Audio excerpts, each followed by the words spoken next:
देखो यहाँ पे अपन को क्या पढ़ना है, एल सी आर परिपथ, ठीक है, मतलब ए सी, एक मिनट, अपन को क्या पढ़ना है, एल सी आर परिपथ, मतलब एसी विद्युत परिपथ जिसमें एल लगा हो, सी लगा हो और क्या लगा हो, आर लगा हो।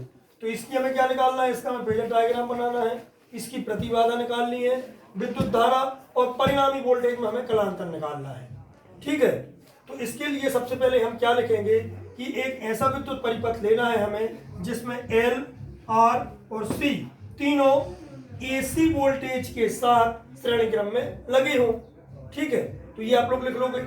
तो उसके लिए किसी क्षण प्रत्यावर्ती वोल्टेज को हम किस प्रकार लिख सकते हैं, प्रत्यावर्ती वोल्टेज को हम ऐसा लिख सकते हैं, V बराबर V0 साइन ओमेगा टी लिख सकते हैं। इसको हमने क्या दे दिया, समीकरण नंबर 1 दे दिया, इसको हमने क्या दे दिया, समीकरण नंबर 1, ठीक है। फिर हमें क्या देखना है कि किसी क्षण परिपथ में बहने वाली धारा यदि आई हो तो एल के सिरों पर विभवांतर, तो एल के सिरों पर विभवांतर क्या आएगा, एल के सिरों पर विभवांतर आएगा वी एल बराबर एक्स एल इंटू आई आ जाएगा, आएगा कि नहीं आएगा। इसको समीकरण नंबर हमने क्या दे दिया, 2 दे दिया, ठीक है। इसी प्रकार आर के सिरों पर विभवांतर, आर के सिरों पर विभवांतर क्या आएगा, V R is equal to R into I, इसको समीकरण नंबर हमने क्या दे दिया, 3। फिर उसी प्रकार सी के सिरों पर विभवांतर क्या आएगा, V C is equal to X C into I, ये समीकरण नंबर अपना क्या आ गया, 4, ठीक है। हमें चूंकि हम जानते हैं कि ओम का नियम क्या होता है, ओम का नियम होता है V is equal to R into I, मतलब प्रतिरोध गुणित धारा। तो इसका प्रतिरोध क्या है, इसका प्रतिरोध क्या है, एक्सएल, तो प्रतिरोध गुणित धारा, एक्सएल गुणित धारा, मतलब स्वप्रेरकत्व या प्रेरकत्व के सिरों के मध्य क्या आ गया, ये वोल्टेज आ गया। फिर हमें V into V R is equal to क्या होता है, आर इंटू आई, तो यहाँ पे V R is equal to R into I आ जाएगा। वी सी बराबर क्या होता है, एक्स इंटू आई, ये आ जाएगा। अब हमें ये देखना है, हमें क्या देखना है अब कि इसमें वोल्टेज कैसा होता है और धारा कैसी होती है, इसमें वोल्टेज और धारा किस कला में होते हैं और इसमें वोल्टेज और धारा किस कला में होती है। तो चूंकि हम जानते हैं कि जो आपका वोल्टेज VL होता है वो धारा I से 90 डिग्री अग्रगामी होता है, तो हमें पहले क्या बनानी है, यहाँ पे फेजर डायग्राम, यहाँ पे हमने क्या बना ली, ये धारा बना ली, ये क्या है आपकी धारा I, ठीक है, क्या है, धारा I है ये। तो धारा I और वोल्टेज VR कैसे होते हैं, दोनों समान कला में, धारा I और वोल्टेज VR दोनों काय में होते हैं, समान कला में। तो यहाँ पे हम वोल्टेज क्या लिख देंगे, VR लिख देंगे, दोनों समान कला में हो गए। अब आई बात क्या आएगी, L की, तो VL कैसा होता है, धारा I से अग्रगामी, वो भी कितना, 90 डिग्री अग्रगामी। तो यहाँ पे हम क्या बनाएंगे, वोल्टेज बनाएंगे, ये हमने वोल्टेज क्या बना दिया, VL बना दिया, ये आपका वोल्टेज VL है। तो ये कैसा है, अग्रगामी है धारा I से, तो हमने यहाँ पे क्या लिख दिया, वोल्टेज VL अग्रगामी होता है धारा I से, तो मैंने ये लाइन ऊपर खींच दी। यहाँ पे कितने डिग्री, 90 डिग्री अग्रगामी। अब आया पर कहाँ, VC पर, तो VC में वोल्टेज VC जो धारा I से है वो कैसा होता है, पश्चिगामी, और कितना होता है, कितने डिग्री पश्चिगामी होता है, 90 डिग्री। तो धारा I से 90 डिग्री हमें क्या कर देना है, इसको पश्चिगामी कर देना है। ये 90 डिग्री VC क्या हो गया, पश्चिगामी हो गया पश्चिगामी, आएगा समझ में। अब हमें क्या बनाना है, परिणामी वोल्टेज। तो परिणामी वोल्टेज के लिए हम कैसी लाइन खींचेंगे, ये लाइन खींचेंगे। यहाँ पे क्या है आपका परिणामी वोल्टेज V, परिणामी वोल्टेज क्या है V, और हमने क्या किया था उसमें, इस टाइप से को हमने मिला दिया था। अब हमें जो परिणामी वोल्टेज, हमें ये बताओ कि जब VR और VL के बीच में 90 डिग्री का कलांतर है, मतलब I और VL के बीच में 90 अंश का कलांतर है, और VC और I के बीच में 90 अंश का कलांतर है, तो VL और VC के बीच में कितना कलांतर होगा, 180 डिग्री का होगा कि नहीं होगा।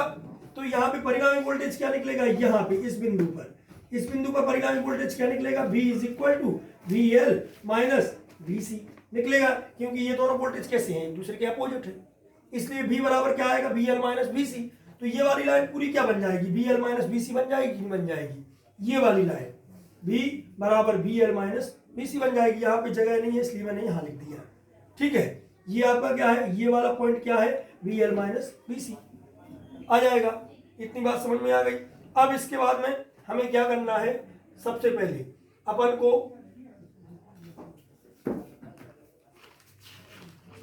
एलसीआर परिपथ का विभवांतर, यदि परिणामी विभवांतर क्या हो, v हो, यदि एलसीआर परिपथ का परिणामी विभवांतर क्या हो, v हो, तो v इज इक्वल टू क्या आएगा, v इज इक्वल टू क्या आएगा, वी आर और प्लस में क्या आएगा, VL माइनस VC आ जाएगा।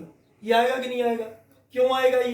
क्योंकि ये वाली लाइन क्या है आपकी, VL माइनस VC, और ये वाली लाइन क्या है आपकी, VR, और इस वाली लाइन और इस वाली लाइन के बीच में हमने क्या लिया, परिणामी वोल्टेज लिया। देखो इस वाली लाइन और इस वाली लाइन के बीच का परिणामी वोल्टेज क्या है, V है, तो यहाँ पे V आएगा। तो V बराबर क्या हो जाएगा, VR plus VL minus VC, ये आ जाएगा। आ जाएगा कि नहीं आ जाएगा? अब दोनों पक्षों का हम क्या कर देंगे, वर्ग कर देंगे। यहाँ पर चाहो तो आप पाइथागोरस प्रमेय भी लगा सकते हो।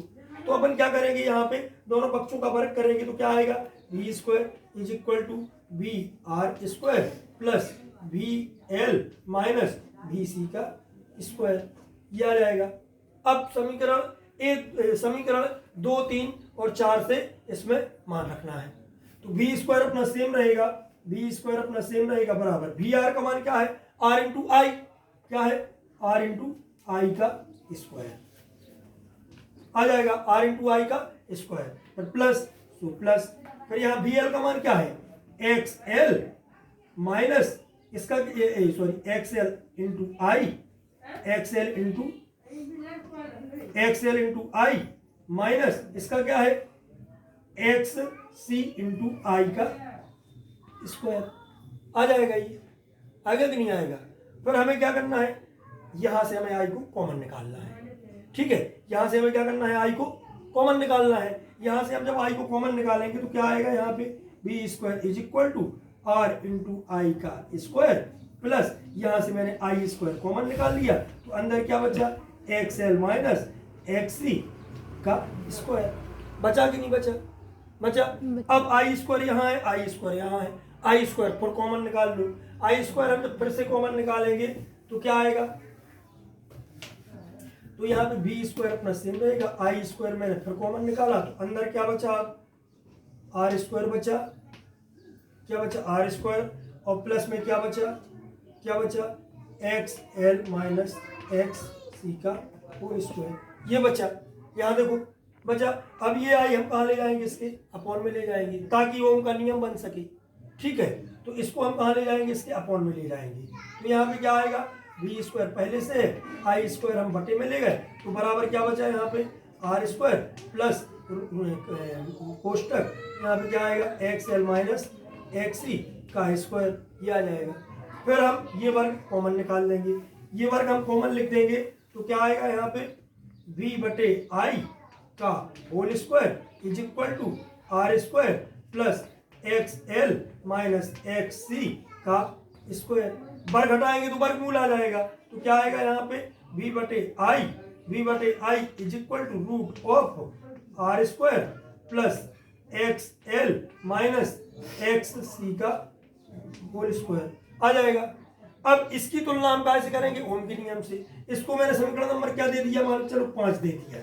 ठीक है, तो हम क्या लिखेंगे, अब समीकरण 5 की तुलना ओम के नियम v बटे आई बराबर R से करें तो इस परिपथ की प्रतिबाधा या इस परिपथ का प्रभावी प्रतिरोध क्या होगा, root of R square plus XL minus XC का होल स्क्वायर। ये क्या होगा, इस परिपथ का प्रभावी प्रतिरोध होगा। ठीक है, इस परिपथ का ये क्या होगा, प्रभावी प्रतिरोध, जिसे हम क्या बोलते हैं, प्रतिबाधा। और प्रतिबाधा को हम कैसे दर्शाते हैं, जेड से। तो जेड बराबर क्या आ जाएगा, जेड बराबर आएगा root of R square plus XL minus XC का होल स्क्वायर, ये आ गई आपकी प्रतिबाधा। अब चूंकि हम जानते हैं XL बराबर क्या होता है, ओमेगा L, और XC बराबर क्या होता है, 1/, ओमेगा C, तो वो दोनों मान हम यहाँ पे पुट कर देंगे। अब चूंकि हम जानते हैं XL बराबर क्या होता है, ओमेगा L, और XC बराबर क्या होता है, 1/, ओमेगा C, ये दोनों वैल्यूज हम यहाँ पुट कर देंगे। तो क्या आएगा, Z बराबर root of R square plus XL की वैल्यू क्या है, ओमेगा L, और माइनस XC की वैल्यू क्या है, 1/, ओमेगा C का स्क्वायर। तो ये आ गई आपकी क्या, प्रतिबाधा आ गई। अब अब हमने यहाँ पे चित्र बनाया था। चित्र में क्या था, ये यहाँ पे VL था, यहाँ पे क्या था VR था, यहाँ पे धारा I थी, और यहाँ पे क्या था VC था, और यहाँ पे क्या था अपना VL माइनस VC था यहाँ पे, और यहाँ पे ये क्या था आपका परिणामी वोल्टेज V। तो धारा I और V के बीच में कलांतर क्या था अपना फाई। यदि विभवांतर V और धारा I के बीच कलांतर फाई हो तो tan फाई बराबर ठीक है, tan फाई बराबर क्या आएगा, लंब बटे आधार। लंब क्या है यहाँ पे VL माइनस VC, और आधार क्या है यहाँ पे VR। आधार क्या है यहाँ पे VR। पर हमने इन दोनों के मान रख दिए, इन दोनों की मान रखे तो क्या आया यहाँ पे tan phi is equal to VL का मान क्या था XL इंटू I, और VC का मान क्या था XC इंटू I, बटे में VR का मान क्या था V into R into I। यहाँ I कॉमन निकाल दो तो क्या आएगा यहाँ पे tan phi is equal to I हमने कॉमन निकाल दिया, अंदर बचा XL माइनस XC, और बटे में क्या बचा R इंटू I से I को हमने काट दिया तो क्या बचा अपना tan phi is equal to क्या बचा है यहाँ पे XL माइनस XC बटे में R बचा। यहाँ पे ओमेगा के फॉर्म में मान रख दो, ओमेगा के फॉर्म में मान रखोगे तो क्या आएगा यहाँ पे ओमेगा L, और यहाँ पे क्या आएगा 1/ओमेगा C। tan गुणा में है फाई के, फाई का मान चाहिए तो tan बटे में जाएगा, ऊपर आएगा तो tan इनवर्स हो जाएगा।